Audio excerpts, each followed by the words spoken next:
Good morning. It is. It is. So I want to talk a little bit about meditation.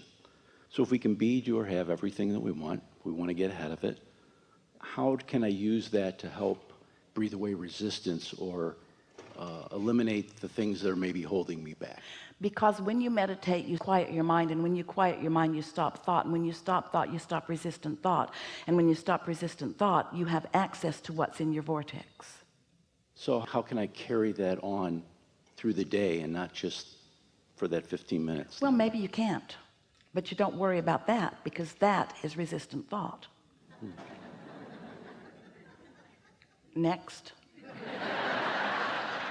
Just catch a snatch of it here and a snatch of it there and a snatch of it there. Just do your best. Just tilt the scale just a little bit, and it won't take long, because you see, right now to you it just sounds like someone excited about something who seems like they know what they're talking about. But when you take the time to meditate or to make lists of positive aspects, and you are certain, or you feel pretty good that you are resistant free, and then an idea bubbles up or roars up from your vortex, and you follow through with it, and you receive the immediate reward of feeling great. That's the first thing that will happen.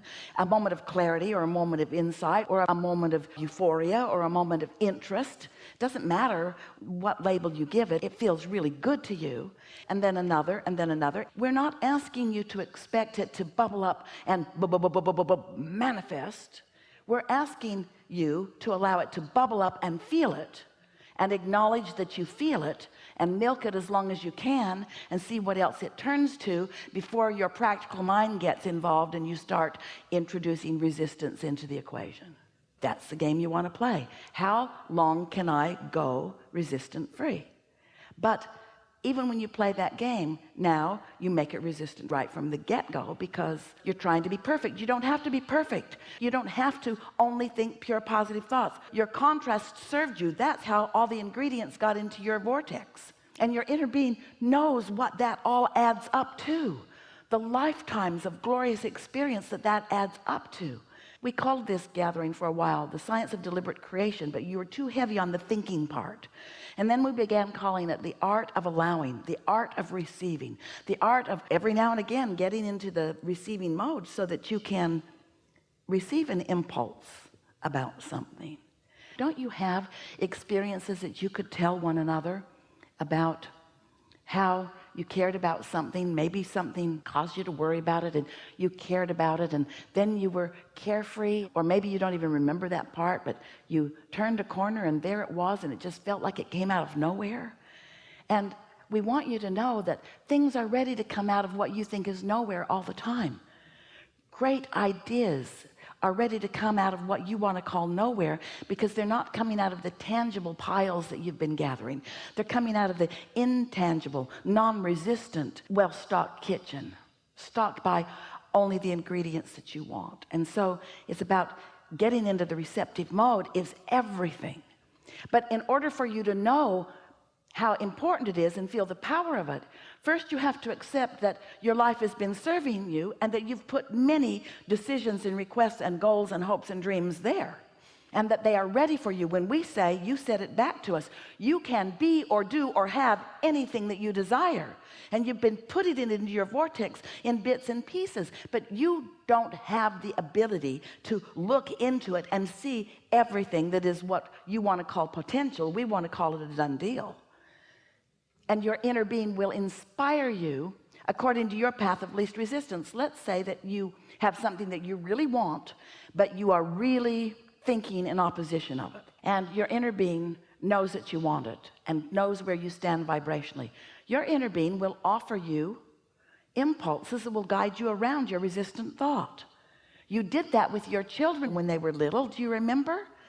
When you knew that there was that thing that they always wanted to do in that store, do you remember you never took them down that aisle?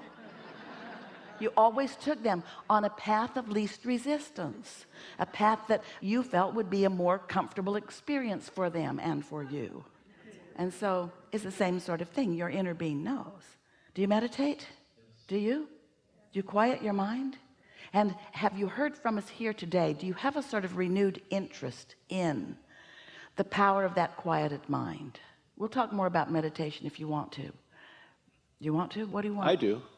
So, quieting the mind, sometimes thoughts come to me, things like. Well, here's the thing.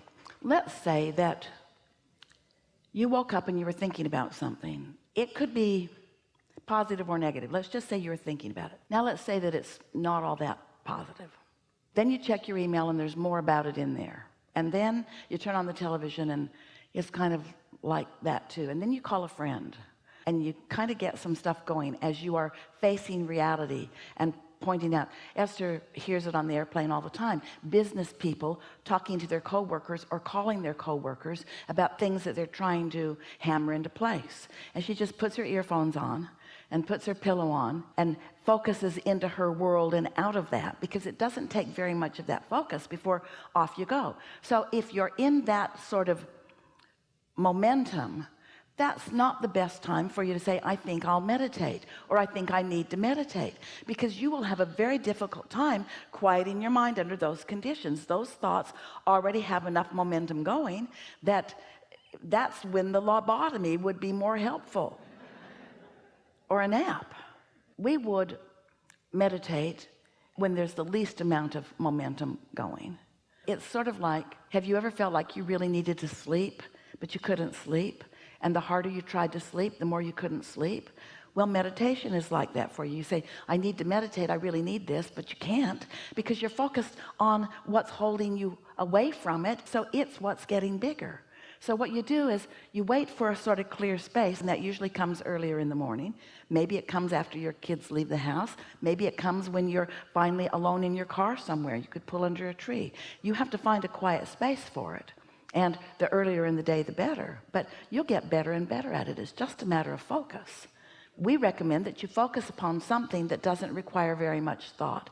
Because to say, I'm not going to think about anything, now you're thinking about not thinking about anything, and everything in the world that you're not wanting to think about, you're thinking about.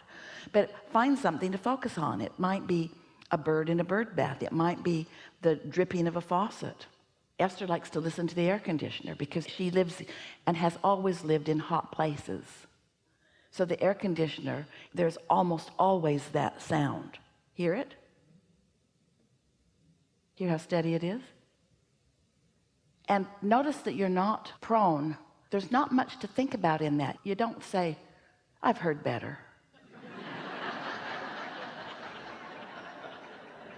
It's just a sound, and it's not testing you in any way.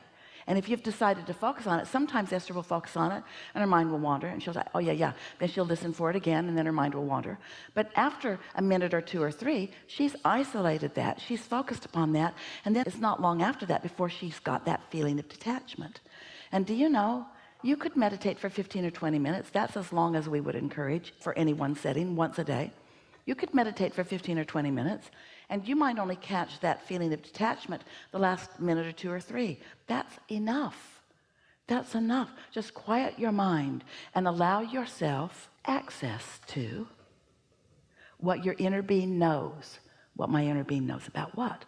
What your inner being knows about all the things you want and what you are most likely to receive a thought about now.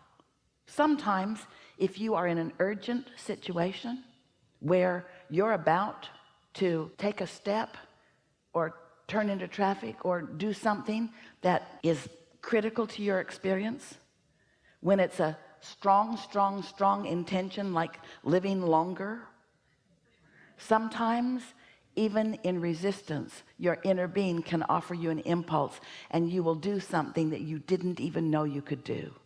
Have you had those experiences? I handled my car better than I've ever handled it. I just can't even believe what happened. But it's so much easier to prepare yourself to be in the receptive mode. It's so much more fun. You have so much more control. So did we answer your question about meditation? Just one other question. Does Esther receive lists? That's the way I'd say it. But during meditation, do things come to her to do this? Get an impulse to do that, or write this down, or if you're there, you're not really detached? Esther knows how to get into that receptive mode, like right here and now. She's in the receptive mode. So she's quieted her mind. She's allowed her vibration to rise to the frequency of us, so she's vibrationally compatible with us, and every intent we have, she's translating. And so you might say that we don't offer her lists of things to do. She's the list maker.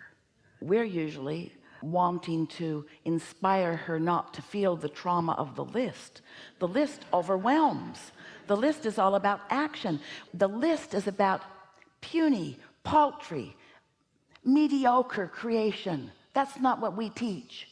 You're not ever going to get a list from us. What you will get from us is a feeling of invincibility. What you'll get from us is an idea that just feels good. What you'll get from us is a feeling of empowerment.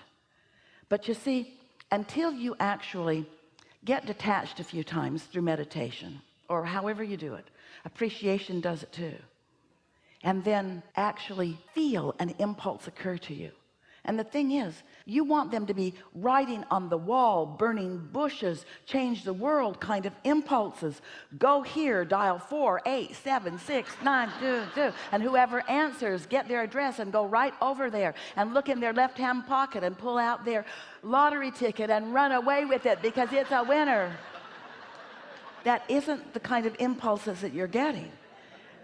But once you receive this impulse and you recognize the freshness of it, and most important, you recognize, until you feel, oh, we want this so much for you, until you feel the power of non-resistant moment, even if it only lasts 10 seconds, then these are just so many words. But once you feel that, and then have the momentum of it and the wherewithal to follow through with it, and then you see that it leads to this, and it leads to this, and it leads to this, and it leads to this, and you have that joyous journey, which we keep wanting to say is really what you want, and you keep saying, yeah, I want the joyous journey too, as long as it's leading me to the destination that I want. Yeah, I want the joyous journey as long as it's leading me to the destination that I want. We're speaking it so fast you can't even hear the words because you're so eager to get to the destination that you want. Oh yeah, I'm willing. Well, just cool your jets.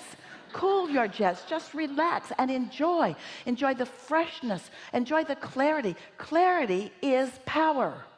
Can't you feel that in yourself? Don't you know, even in your own house, you get up, you have things to do, maybe you're going to get on a trip. Have you ever just run around in circles? And it's a miracle that you even made the plane. Haven't you had a day like that?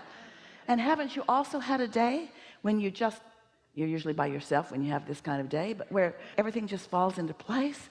The traffic parts for you, everyone's nice to you, you have extra time, you just feel good about where you are.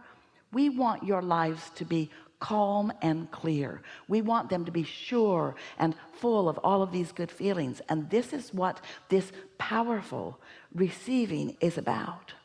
Letting yourself receive, letting yourself be the vibrational equivalent of your inner being, where all of your power is. And now we're just going to tell you something. We love you so much. You hardly meet a human who is 10% of that. Hardly ever. And when you do, you are amazed. So we're not asking for a perfect record. We're not asking you to stop ragging on that person at work that drives you crazy. We're just asking you to ratchet it back a notch.